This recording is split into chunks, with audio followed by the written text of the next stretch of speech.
never imagined this morning would change everything. When I woke up at 6:15 a.m., the sunlight slanted across our bedroom in golden bars. I stretched, rolled over to him, and whispered, "Good morning." He murmured back, his voice still thick with sleep. Our life felt peaceful. After almost 10 years together, I still loved how he fit beside me, over coffee in our kitchen. He smiled and said, "We're stronger than ever, Emily." He sprinkled cinnamon over my latte just like he always does. I felt my chest swell with warmth. But beneath that glow, a tiny knot of doubt tugged at me. A week ago I'd noticed him checking his phone more often, hiding it under the table. It felt off that I shoved the doubt aside. Maybe I was overthinking. Work stress had made me anxious. My job as a marketing director at a tech startup demanded long hours. Juggling deadlines and budgets left me feeling raw at times. I reminded myself that trusting him was the foundation of our marriage. Yet curiosity crept in, soft as a whisper. Asking questions I wasn't sure I wanted answered. He kissed my temple before heading out for work, the scent of his cologne lingering as he left. I watched him walk to his car, saw the slump in his shoulders after our exchange. Was it exhaustion? Tension? I shook my head, determined to conquer my unease, grabbed my laptop, and settled into our home office to tackle my inbox. Hours passed. By noon, I'd responded to dozens of emails and drafted a proposal for a new campaign. My phone buzzed. Not a client. My heart skipped. It was his number, but not from him. The notification preview read, "She's vintage. You should see her collection." No context. My pulse quickened. Who was texting my husband about her collection? I stared at the screen, frozen. I hesitated. My rational mind told me to ignore it. My gut screamed otherwise. I peeked at his phone on the kitchen counter. He always left it there. My breath caught. The screen was unlocked, the message open. My finger hovered before I tapped. Instantly, I was plunged into a conversation that felt like trespassing, a confession not meant for me. "I can't wait to see you tonight. Your new pieces sound incredible." The words glowed on the display, followed by a wink, a lipstick, a red heart. My stomach twisted. This wasn't a harmless text about work or family. It felt intimate, teasing. I scrolled up to find the sender, Charlotte. A name I recognized only from a holiday party, an acquaintance of his colleague Charlotte, the woman he mentioned in passing, the one with an Etsy store full of vintage jewelry. He admired artisans. I always admired his hobby of collecting old brooches and necklaces. But now those conversations felt different, deeper. The messages started casual, then flirtatious, then promises, "Tonight will be magic." I sank onto a stool, the phone slipping from my hand. My head pounded. My breath came in shallow bursts as tears welled in my eyes. I felt ridiculous, like a child peering into private messages, yet I couldn't stop. His chat was so intimate. "Miss you, counting the hours, you look stunning." A wave of betrayal crashed through me. We had planned a trip to the cabin next month, joked about renewing our vows on our 10th anniversary. He had said we were stronger than ever. And yet here he was, carrying on a secret conversation with Charlotte. Was our marriage a lie? My heart ached. I felt hollow and furious, both at him and at myself for being blind. I shoved back questions. Had they met in person, or was this just digital flirting? The unknown stung. I remembered nights lying beside him, listening to him breathe, believing in us. That belief shattered now, splintered into sharp fragments. I needed answers. But how to confront him without losing control? Without revealing? I'd invaded his privacy. I clasped my hands, elbows on my knees, trying to steady my racing thoughts. If I confronted him too soon, he might lie. If I showed him the messages, he might apologize and promise to end it, but would I believe him? My stomach churned with uncertainty. I tapped the messages closed and shoved the phone away. Yet the knot in my chest remained when the clock struck 6. He breezed in, whistling a tune. He tossed his keys on the counter and wrapped his arms around me from behind. "How was your day?" he asked, voice warm. I felt tears prickling. I turned in his embrace, forced a smile. "Tiring, but good," I lied. I didn't want to burst into accusations before I had a plan. I needed time to sort through this mess. He kissed my cheek and headed to the shower. I watched droplets trace patterns down his shoulders through the steamy bathroom door. I felt like a stranger in my own home. I paced the living room, pinching the bridge of my nose. I needed a way to protect myself emotionally. I needed to find out if this was just digital flirtation or the prelude to something worse. But how? As the water ran, I crept to the bathroom door and gently turned the knob. No lock. Inside, he hummed under his breath. My foot pressed against the frame. My pulse throbbed in my ears. I wanted to storm in, demand his phone, demand explanations. But I didn't. I stepped away, tears falling without warning. I sank to the floor outside the shower, hugging my knees, feeling smaller than ever. I swayed on the hardwood floor, my back against the bathroom wall, tears staining my soft cotton shirt. I finally forced myself to stand, pressing my palms into the cool surface, willing the rage and hurt to recede into something colder, determination. I grabbed a towel from the rack and wiped my face. I didn't want to wake him with questions before I'd thought it through. I needed allies. I texted my oldest friend, Sarah, an attorney, asking to meet that morning. I promised her it was urgent but vague enough so I could prepare. My knuckles whitened around the towel as I set a time. At the cafe near my office, I sat across from Sarah, who watched me with quietly curious eyes. The barista called my name, latte with oat milk. I accepted it, inhaling the aroma as I explained. I told her about the messages, Charlotte, winks, promises. I described the cabin trip we'd planned. Sarah's lips pressed into a thin line. She reminded me of legal protections, privacy laws, evidence, documentation thoroughly. She advised. Gathering proof before confronting him directly. You'll want to know if this is harassment or an affair, she said softly. My heart pounded, but I felt steadier. Having a plan anchored me. Later that day I sat at my desk, the proposal waiting for approval, but all I could focus on was Charlotte's latest text. I risked glancing at his phone again, but I resisted. Instead, I opened my notebook and created 2 columns, evidence I had and questions I needed answered. I scheduled an appointment with our marriage counselor, under the guise of routine check-in. I reached for my coffee and steeled myself, my professional facade at work hadn't budged. I emailed my therapist, demanding an urgent session. Even at my desk, I began drafting potential responses in my head, turning each scenario over. That evening, on my way to therapy, I decided impulsively to drop by the Etsy store Charlotte ran. Located in a renovated brownstone downtown.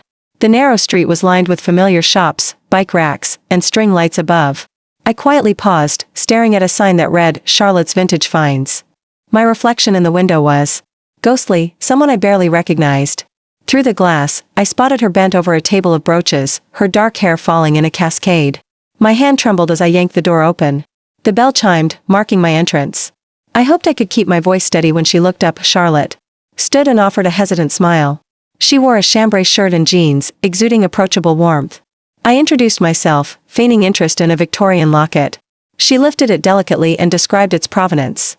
I nodded, clutching my purse strap, hating myself for this stunt. I've heard about your collection, I said. Her brow quirked. From James, she asked. My breath hitched. She knew him. Yes, I murmured, and she guided me toward a back display. I followed, each step pounding in my ears. I needed to hear what she would say, how she would speak of him, to understand if she believed their relationship was more than friendly admiration. Charlotte clicked through pictures tactfully on her tablet, showing me ornate lockets and handmade rings. She pointed out a gold filigree necklace that she claimed he loved. My stomach turned when she casually mentioned their meeting schedule, meetings after hours to discuss rare finds. He's really passionate about these pieces, she said, almost proudly. I clenched my fists. Passionate, I repeated. When did your conversations become more than professional? She blinked. I don't know what you mean, she replied, voice calm. Her eyes darted briefly to the door. For a moment, I sensed guilt, but it evaporated. She was either clever or oblivious. My heart sank deeper. I slipped off my coat and stood closer to her display table. My voice shook as I demanded clarity. She inhaled, tucking hair behind her ear. James and I, we have a connection, she admitted. My chest constricted. Connection? I echoed. He confides in me. I listen. We've grown close. I felt a cocktail of fury and sadness surge. She didn't apologize. Instead, she looked at me like I was an interruption. I realized then she had convinced herself there was nothing wrong. My shoulders slumped. This confrontation wasn't giving me relief. It was giving me facts I feared. I needed to confront him, and soon. Just then, Charlotte's shop door swung open. He stepped in, holding a package. His eyes widened at the sight of us. Emily, he stammered. My blood froze. I turned to him, controlling my breaths. James, I said, voice low. Charlotte grabbed the locket and stashed the tablet behind her. I'll come back later, she offered. He crossed the floor and slipped his arm around my waist, pulling me toward him. What's going on? He whispered, panic in his eyes. I peeled the locket fiercely from Charlotte's hand to emphasize betrayal. The bell chimed again as Charlotte slipped out quietly, leaving us behind glass cabinets of vintage dreams. He looked from me to the locket and back. I can explain, he said, voice cracking. I didn't answer. My mind raced with everything I'd seen, the flirty messages, the after-hours meetings, her hidden tablet. I edged away from him, the sharp edge of betrayal pricking my skin. Explain, I repeated. He swallowed. I never meant to hurt you. This is just business. His eyes pleaded for understanding. I pressed the locket into his hand. Then, banish this business, I said. I'd rather have my husband than his obsession. He covered my hand with his. His skin was warm, but my tears were colder. I shook my head that he followed me as I left Charlotte's store, trailing like a shadow. We walked in silence under the amber glow of street lamps, the air crisp. I realized the trust I'd taken for granted had fractured. I didn't know if we could salvage our marriage. I paused on the sidewalk and turned to face him. I'm going to therapy and counseling, I said. If you're serious about us, you'll come too. His eyes glistened. I felt a flicker of hope and dread intertwined. We were at a crossroads, and a choice lay before us. As I reached for the car keys, I braced myself for what would come next in Chapter 3. I slid into the driver's seat, my hands gripping the steering wheel as if it were a lifeline. The street lamps cast our elongated shadows against the pavement. James climbed in beside me, silence heavy between us. I turned the key in the engines. Hum filled the car, underscoring the distance I felt inside. Finally, I exhaled. You said this was just business, I began, voice steady but low. Rain began to speckle the windshield. Explain why you lied to me. He stared at his lap. Before lifting his head, water drops glinting on his hair. I never lied about my passion, he said. I didn't realize it hurt you until it was too late. I swallowed the hurt. Not all passions are innocent.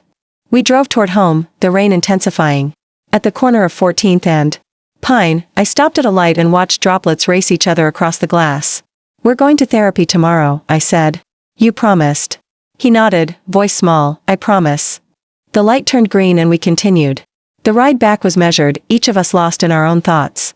When we pulled into the driveway, my headlights illuminated our front porch, scattered with muddy footprints from our dogs.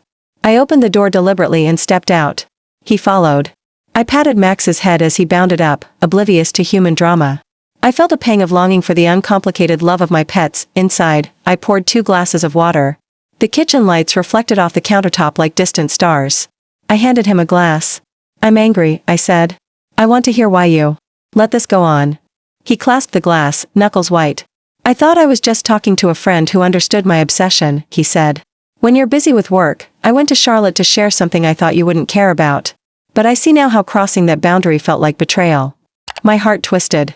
I remembered our late-night talks, when he would share small joys about a rare locket or an upcoming auction.